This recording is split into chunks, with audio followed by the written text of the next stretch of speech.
Hey, good morning mga ka-YouTube. Sa 3-in-1 Kamusika, kapadyak, kabrocha. Dito tayo sa Tagalan para cover ang magandang bakuran nila na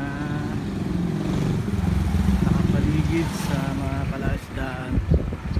Maganda po ng nagawa nilang mga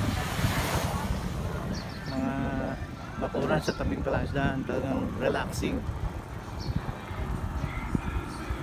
Sarap pa siya lang ng mga bikers.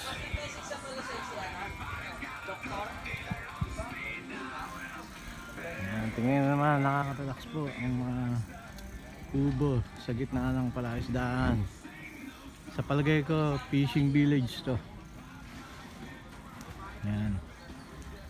Tingnan nyo yung mga sculpture na nakakabit sa mga bakod. Hipon, alimango, isda.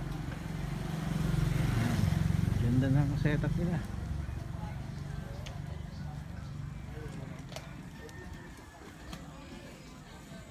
Kasama ko po yung tatlo kong kaibigan na bikers ayun sa unahan.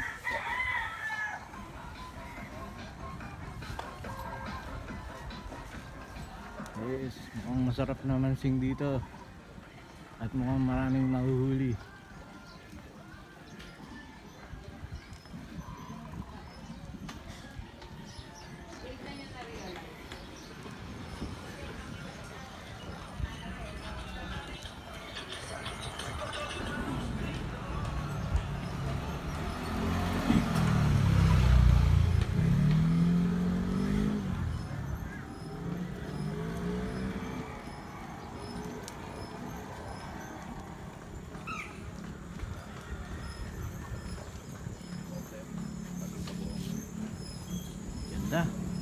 Lamig sa mata, napaka fresh at nakakaakit sa paningin at malinis pa ang hangin pati lugar.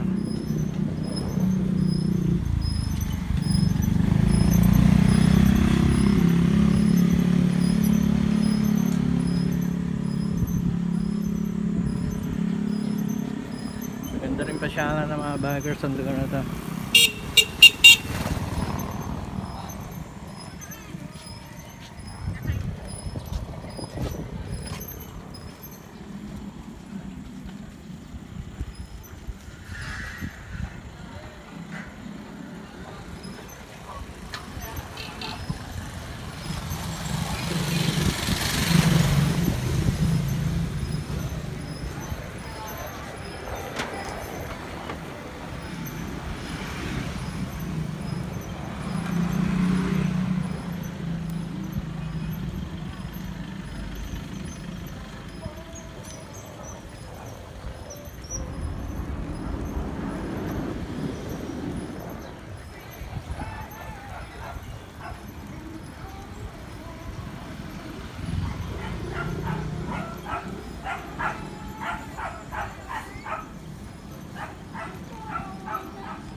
Mahaba-haba rin itong lugar na to. Siguro may mga 2 kilometro po.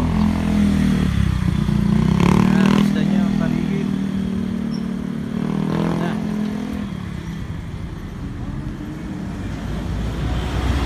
Tapos may mga bench pa, pwedeng upuan para magkape, mag-relax, magbasa ng newspaper habang kayo nakaupo sa bench na maganda at nagpapahangin, lumalanghap ng sariwang hangin.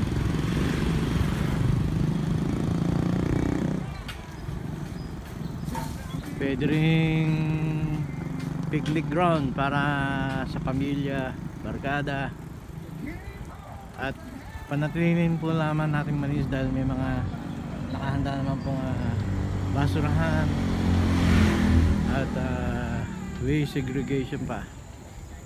Ganda, mahusay.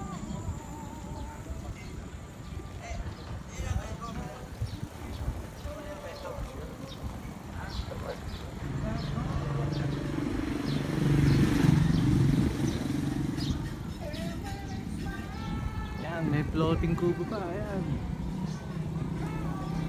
Para kahit tumaas ang tubig, tataas lang ang kubo. Oh my God, good up. Ayos yun ah. Mabalikan mamaya para makakain.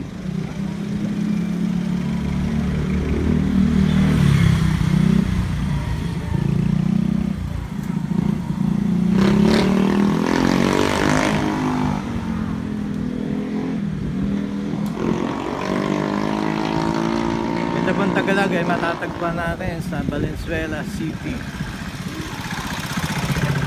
Halos kapitbahay na rin siya ng Bulacan, Bando.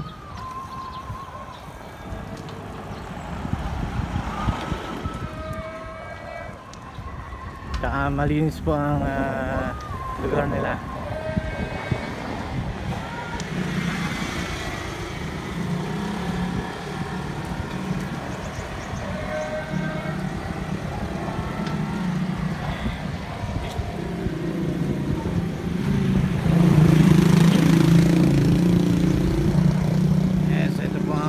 Landmark. Oh, dito po kita natin ang landmark ng Tagalog.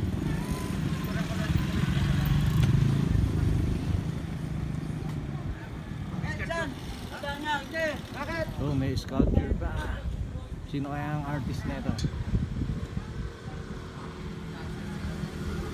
Okay, hanggang dito na lang mga YouTube.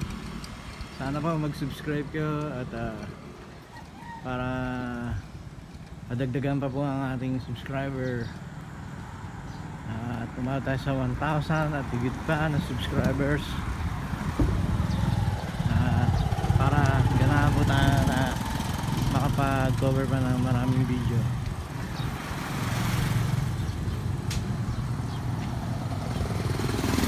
Thanks God. To God be the glory.